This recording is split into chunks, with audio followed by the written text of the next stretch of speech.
Beautiful Florence, Oregon has got a lot of pros. It's got a few cons. I'm going to cover all of those in this video right now.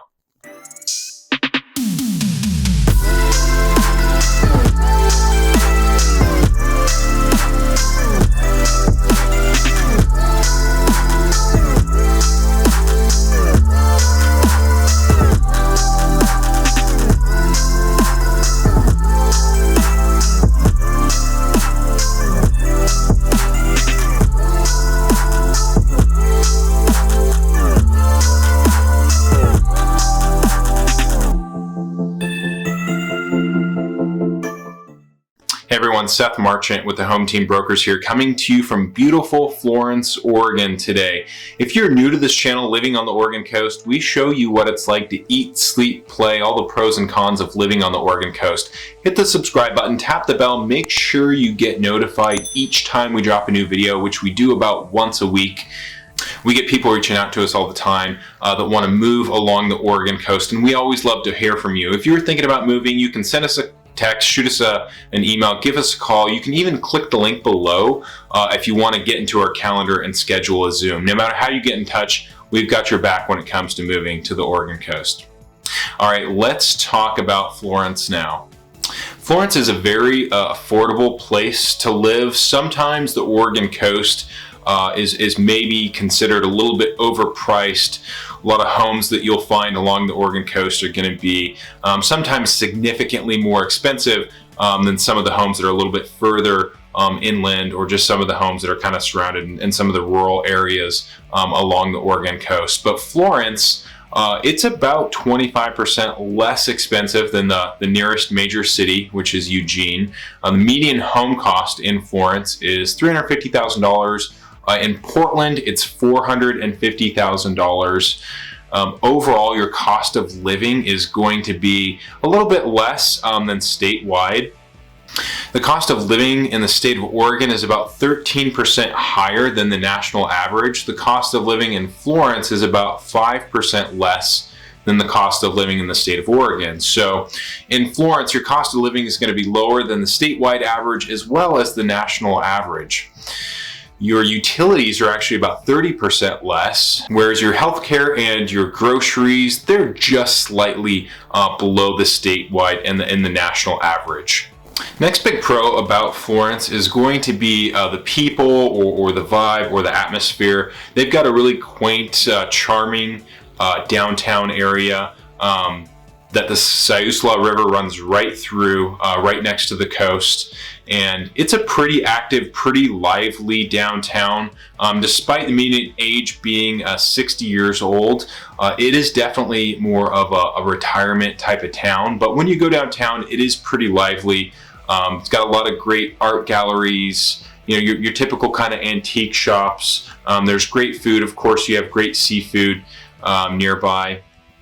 And the population it's under 10,000 people. It's probably closer to 9,000 people. Most of the people there own their own homes, so you probably won't see as many vacation rentals. You might not see as many tourists as some other places that you would see along the Oregon coast. And the happiness index is overall pretty high, especially in the summer. So typically most of the people that you encounter are pretty happy, pretty cheerful. It's a pretty lively town. But it does close down at 9 p.m. for the most part, so there's not a whole lot of nightlife. This definitely skews towards the older crowd. In fact, Florence made our list of top towns to retire in. You can watch that video here. But all in all, the people are really great, and I think the vibe and the atmosphere downtown is really great. Again, especially if you're not necessarily looking for some nightlife. So when you're just walking around town, downtown, when you're out and about, I really like the vibe and the people there. Now the next pro is definitely one of the biggest pros, which is outdoor activities. Florence has been labeled Oregon's coastal playground, and that's because they've got a ton of great walkable beaches. They've got a ton of great trails to hike, lots of parks to explore. There's a few lakes. There's a couple golf courses, ocean dunes, and Florence golf links. But they're primarily known for their dunes. So anything like dunes, like quads, for example, their dunes are expansive there. The dunes are massive. And in fact, actually, if you didn't know, The writer of the novel and also the movie Dune was inspired by Florence. So it was inspired by time that he spent in Florence. So they really have incredible dunes there. So any type of activities that you might do with dunes, Florence is going to be your top spot along the Oregon coast. So there's basically no shortage of sort of Oregon coastal outdoor activities in Florence.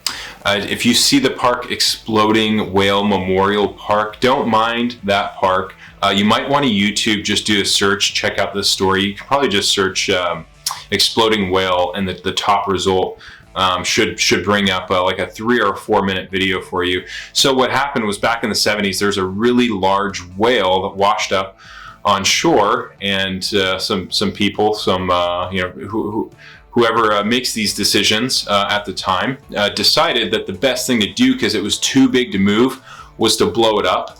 And they had planned to blow it up so that it created a lot of small pieces, and those pieces were kind of directed out towards the ocean. But what you'll see in the video, and it's worth checking out for a few seconds, what you'll see in the video is that's not what happened. Instead of going out towards the ocean in small pieces, they got big pieces going up in the air. And that's kind of where the video stops, is where people start to realize that it's raining giant whale chunks. And then they cut to some scenes of the aftermath. One car got smashed pretty good from a big, huge whale chunk that came out of the sky. So that's the reason for the name of that park. They don't blow whales up anymore. It only took them once to realize that wasn't the best idea. But again, lots of great parks, and maybe check out the story on the Exploding Whale Memorial Park.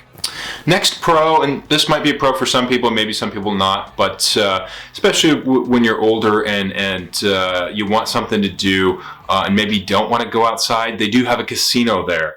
I actually haven't been to it. I looked up all the reviews though, and looked at it pretty thoroughly. It looks like people really like it. It's not a huge casino. Biggest complaint was, I saw, probably not going to be surprised, but people losing money. That was probably the biggest complaint, that the machines or whatever didn't pay out enough. Just remember, when you visit a casino, the reason why they exist is because they have an advantage in the games that they offer to you, especially on the machines. So always keep that in mind. But the restaurant looks great. The food looks great. I found no shortage of great reviews about the service. So it looks, all in all, like that's a great little casino, and people really enjoy their time there. So when the weather's maybe not that great, or maybe you're not the type of person that goes out as much, maybe you're not a super active outdoor person, a casino can be a fun thing to do. There's a handful of casinos up and down the Oregon coast. This is one place that has one. Our next pro for Florence is going to be the seafood, and specifically the crabbing. The crabbing is great there. It's one of the best spots along the Oregon coast to go crabbing. And it goes for quite a bit. They say the best crabbing is throughout the summer and into the winter months, specifically months that end in an R, so October, November, December. You can crab right off. There's public docks right off of the river that are great spots to go crabbing. If you're crabbing in a boat, you probably want to go closer to the mouth, a little bit west of the bridge that goes over the river, a little bit closer towards the coast. But boat or dock, you can catch crab most of the time throughout the year, and the crabbing is very good there. All right, the cons. We're going to start with probably our biggest con for most people, which is going to be, now the summers are pretty good there. The weather's great in the summer. The winter can be a little bit wet, a little bit cold.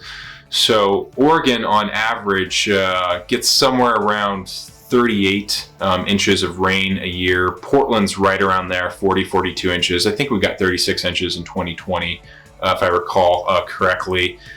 Florence gets more rain than that. Florence gets significantly more rain than that. They get closer to 78 inches. So you're going to be looking at a lot of overcast, a lot of rain, can be pretty windy there as well. So if you're somebody that doesn't do well with rain and overcast, Florence is probably not going to be one of your top spots. So you're definitely going to have some times throughout the winter where it's pretty gloomy. And that's probably the biggest downside. You hear that a lot about the state that we live in, Oregon, the rain. This is particularly true for Florence. So if the rain doesn't bother you too much, then this probably won't bother you.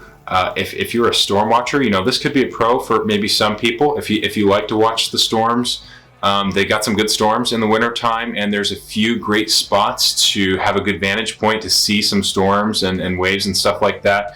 Namely, the lighthouse, Heceta Head, which is just north of the city, just right up the freeway there. Excellent views of the coastline from the lighthouse up there. But so all in all, you're going to have to be able to deal with kind of those gloomy and rainier winters if you want to live in Florence. All right, the next con. Crime is a little bit higher here than some of the surrounding towns. Now, it's not that high. And I've got a couple different graphs for you to look at here, maps rather. One is going to be for violent crime. The other one's going to be for property crime. The coloring, the red and the orange signifies a higher rate. The lighter shades, such as the yellow and the green represents the lowest rate. So when we look at violent crime, you'll see that your violent crime is pretty low. And with a population like this, it really doesn't take too many crimes to put a little bit of color on that map. So maybe kind of take that with a grain of salt. As far as the property crime goes, property crime is where most of your crime is going to come from. So you're not going to be worried too much about somebody assaulting you or anything like that. But there is some higher theft. Why that is, I'm not quite sure. Some of these Oregon coastal towns struggle with drugs a little bit, like methamphetamine, which probably leads to higher rates of things like theft. And that was kind of the number one crime that I saw was theft. And it's not that high, but it is a little bit higher than some of the surrounding towns for whatever reason. If you live there, you have the stats say for every 1,000 people, about 68 might experience some sort of crime or interaction with a crime over the course of a year. And that's just slightly higher than some of the surrounding towns. So not really bad, not a super big con. Not that there's a ton of cons in there, but if there's a little one, that's one of them. All right, another small con for you here too. Property taxes, you might find some property taxes being a little bit higher. Being in Lane County in the state of Oregon, for the counties that are along the coast, and Lane County is kind of a funny one if you look at it. It stretches all the way towards Eugene. Most of the other counties are kind of just along the coast. This is sort of like an elongated county. But if you look at the counties along the coast, Lane County does have the highest average property tax rate at 1.04 rather. Lowest property tax rate average is going to be in Curry County, which is on the southern border. So not a huge difference between neighboring counties, and a lot of those higher rates are probably going to come closer towards like where Eugene is in Lane County rather than where Florence is. But you might find yourself paying a little bit more in property taxes as opposed to some of the other towns on the Oregon coast. Next con, and this is kind of our last con, is work or unemployment. Now, there's a lot of places that are hiring. You can definitely find a job there, probably probably similar to most of the country. However, if you're younger, if you are looking for a career, this is probably not going to be the place that has the most opportunities. Again, this really skews more towards a retirement town. Other than working kind of, retail or in the food industry, you do have a major hospital there that provides jobs. But other than that, there's not a ton of job opportunities, especially for younger people. So kind of in general, if you're younger, if you're looking for a career, if you're dating, looking for, a partner, if you're looking for, at the dating scene, kind of some of the younger people stuff, that's basically going to be your biggest con of Florence. So there's not a ton of job opportunity. Now, you can find a job there for sure, but a career or to find exactly what it is that the type of work that you want to do and make the income that you want to make, it might be tough in Florence. So that's probably going to be a con for most people, again, being a retirement area. So all in all, Florence is very affordable. It's beautiful. It's really a great place. As we've kind of alluded to, though, specifically for older people, if you're somebody that's younger, looking for somebody to date, looking for that career. Those are probably going to be the types of people that are going to find some of the biggest downsides. Other than that, you just got to be able to deal with those overcast and kind of really, really rainy and windy and kind of stormy winters. So if you can deal with all that, you're going to get to enjoy all the beauty, great food, seafood, all the things to do. And again, the town is great. The people are great. I always enjoy myself when I'm going through there. If you're thinking about buying or selling in Florence or really anywhere in Oregon, reach out to us at the Home Team Brokers. Again, you can give us a call, shoot us a text, send us an email, click the link below to get in our schedule for a Zoom call if that works best for you. And if you want to see some more, you can check out our vlog. We've got a vlog tour on Florence as well. Take care, everyone.